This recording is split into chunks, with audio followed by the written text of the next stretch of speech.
You are listening to Africa Business Radio.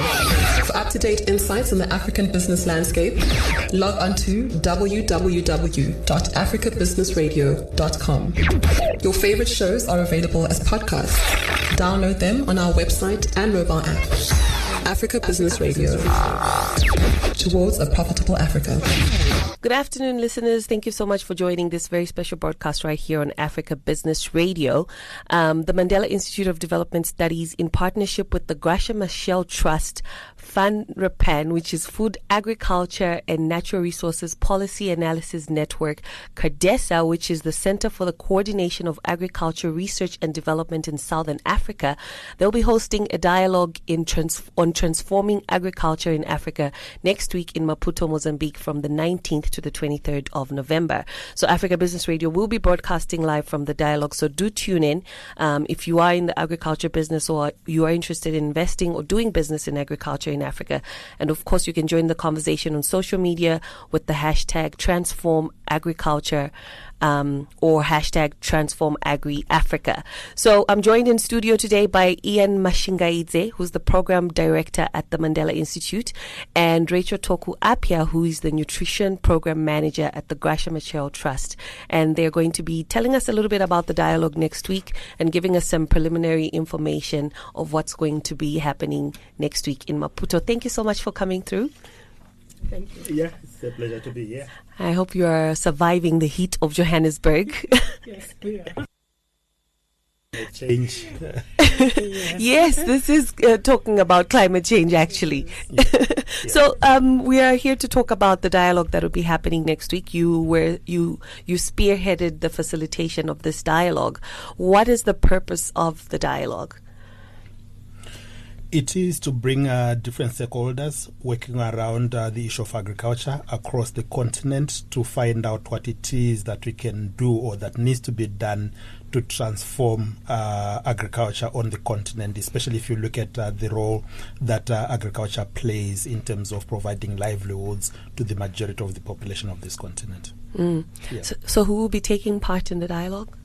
We'll be bringing together both states and non-state actors, among them policy research institutions, universities, farm organizations, agribusiness, agricultural financiers, civil society, policymakers, oversight bodies, the media. Pretty much all key stakeholders will be there. Okay. And why did you pick agriculture as the topic for this particular dialogue? It is because if you look at the source of livelihoods for the greatest majority of the population of this continent, it is agriculture. If you look at our national economies, they are largely agro-based. Agriculture, about 70, 80%, 60%, depending on which statistics you are using, of the population of this continent, they rely on agriculture for their livelihoods. But we also need to talk about the large population of young people that we have on the continent. No other sector is able to provide opportunities as much as agriculture can in terms of employment for our African young people. So that's why we want to interrogate this issue. But also looking at the major challenges that sector is facing. You're talking about the heat wave we are currently facing in Gauteng. Climate change is one of those major issues. We do have government policies that are not being implemented. We do have a lot of potential for agriculture to grow, but that is not happening, and those are the issues we want to interrogate during the dialogue. Okay, so you mentioned some of the challenges. Maybe, Rachel, you can build up on more of the challenges that will be addressed at the dialogue next week.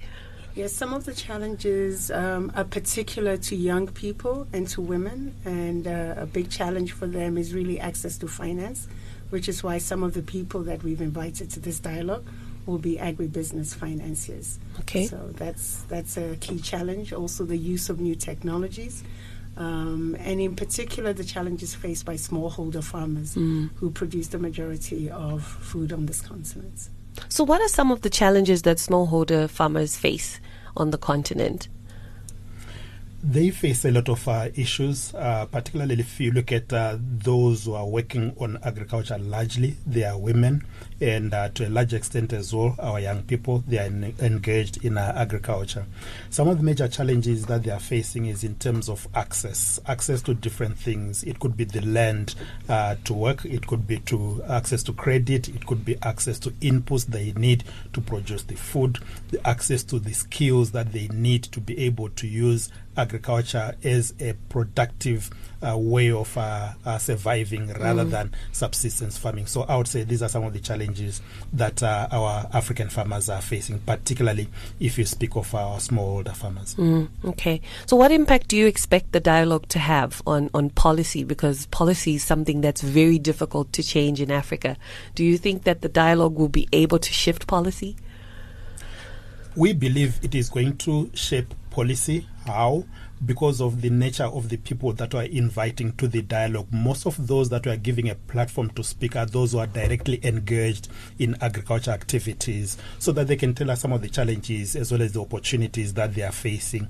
And from what they are saying, we're going to have policymakers in the room who will use whatever they are saying to develop recommendations that we are going to share with our regional bodies, our regional economic communities, with the Africa Union, as well as with our national government. So definitely we're going to receive the messages and use those to inform policy as well as practice around agriculture on the continent. Okay, so obviously we'll be broadcasting live throughout the dialogue next week. Who should tune in and take part in this conversation across the continent? Maybe there's people who are interested in agriculture, but maybe they don't believe that it's something that's relevant to them. Who should be part of this conversation?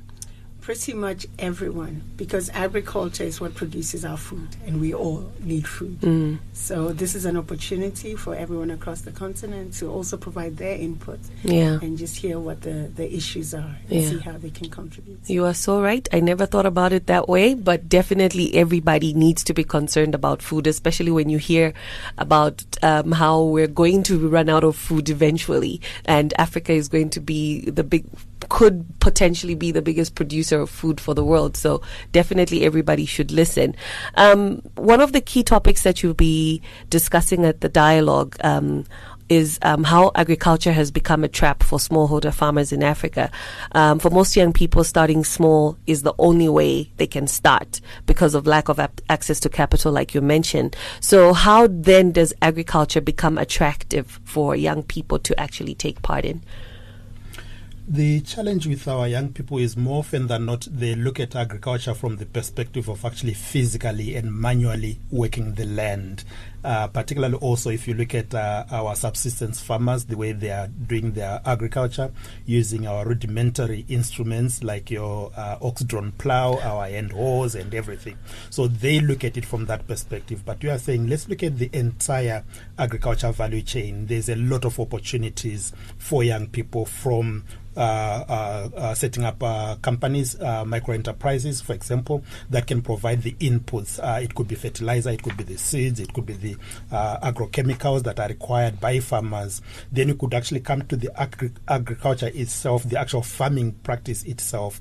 You also talk about the technology that is now being used for agriculture. It could be around irrigation and stuff like that. So there is a lot of technology which our young people are very savvy about. There are opportunities for them across the entire value chain. Even after the crops have been produced, there's also the processing of those crops into food items that are now put on shelves in the supermarkets. So if you look at that entire value chain, there's a lot of opportunities for young people. So we don't want them to only look at agriculture from the perspective of actually farming the land, but look at the opportunities across the entire value chain. That is so true. We definitely need to highlight that a little bit more, and we'll definitely put that out on social media while we're at the dialogue next week. You also talk about women and how nutrition is vital at household level. Why is this important, and how does it help break the poverty trap female farmers in agriculture find themselves in? So nutrition is vital at household level because that is predominantly where most of us consume our food, and hence where the changes need to take place to improve individual nutrition outcomes as well as for the community and ultimately the nation. Women are also critical in providing nutrition at household level, from the production of food on a small scale to procuring the food to preparing the food, Even when you look at it from the perspective of a pregnant woman who's carrying the next generation, nutrition starts right from the moment of conception. So we often talk about the 1,000-day window, during which if the infant doesn't get adequate nutrition, they get stunting, which has lifelong implications. And one of those implications is it reduces their earning potential. And so a stunted woman is more likely to give birth to stunted children, who in turn earn less, and it can just turn into a very vicious cycle where that family from generation to generation is trapped in poverty. I never thought about it that way at all. This is quite informative even for me. I didn't really think about it in specifically those terms, but definitely nutrition can become a generational trap for poverty. What do you think needs to be done as Minds and the Gracia Machel Trust to transform agriculture in Africa? We need to interrogate those issues that are making agriculture not play its meaningful role in terms of providing sustainable livelihoods to our populations across the continent. And some of these issues, they include our policies. For example, we do have in some cases some very, very good policies that are very relevant to address the challenges that our farmers, particularly smallholder farmers, for example, are facing. But those policies are not being implemented. We also have in some cases policies that are not relevant for the continent, or especially if you look at our smallholder farmers. We have copied and pasted templates, policies from elsewhere, approaches from elsewhere. People are always talking about the green the green revolution in Asia, way back in the 50s, in the 60s. And we are copying that lock, stock and barrel, hoping that it will work on the continent. But that is always not necessarily the case. So these are issues that we need to interrogate. We also need to look at, we also need to ask ourselves the hard questions. Today, the African continent is importing $40 billion worth of food from outside the continent. If we're to invest that $40 billion into smallholder women and young farmers, we believe those are some of the issues we need to be talking about and making sure that our governments address. We do have the land, we do have the human capital, we do have the rain, water for irrigation, whatever you want, but we just need to get it right, get the good policies in place, but also the good commitment to implement those policies once they are put in place. So these are some of the issues we believe we need to address if we are to transform African agriculture. Rachel, you want to add on to that from a nutrition perspective? I firmly believe, the Trust is engaged in nutrition advocacy. And we know that agriculture is critical to nutrition. And so we bring together those on the ground, civil society, their voices, their unique knowledge around the issues that they encounter, and link them up with policymakers to make sure that we have the right policies. But then we also make sure that knowledge goes back down the other way, so that we are implementing and moving forward in a way that will transform agriculture on the continent. If we really don't address it, transform agriculture, address nutrition effectively, and eliminate malnutrition, I think that will cause really serious challenges in terms of this continent's future development. Okay. What are some of the highlights that participants and listeners should be looking out for from next week? We are expecting about 200 people or delegates, if not even more than that, to be in the dialogue, participating in the dialogue in Maputo next week. Those who are going to be listening in to the conversations, they can expect some robust debate from that dialogue.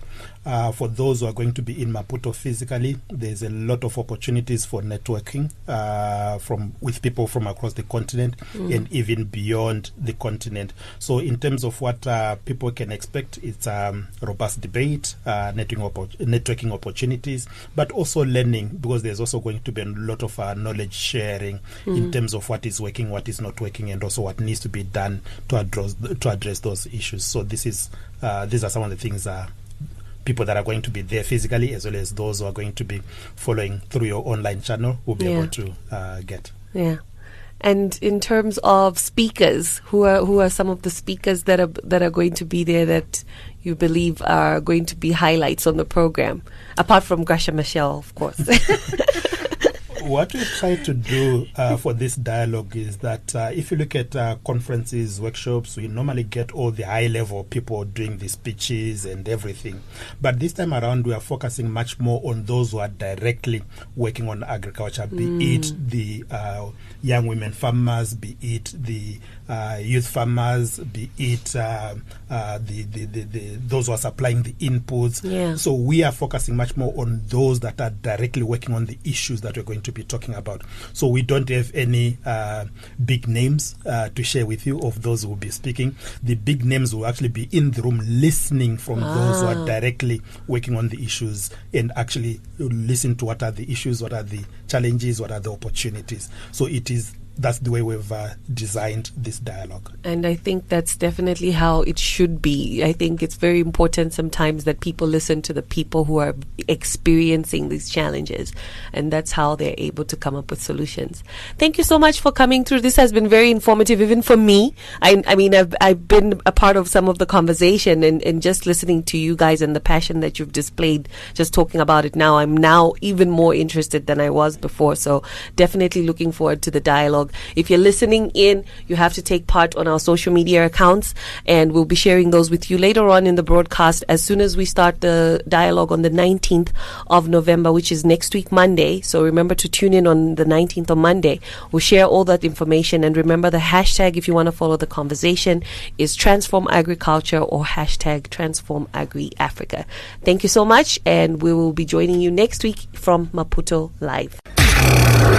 Africa Business Radio is now available on Google Play Store and Apple App Store. Take us everywhere. Download the app for easy access to our informative content. Africa Business Radio, towards a profitable Africa.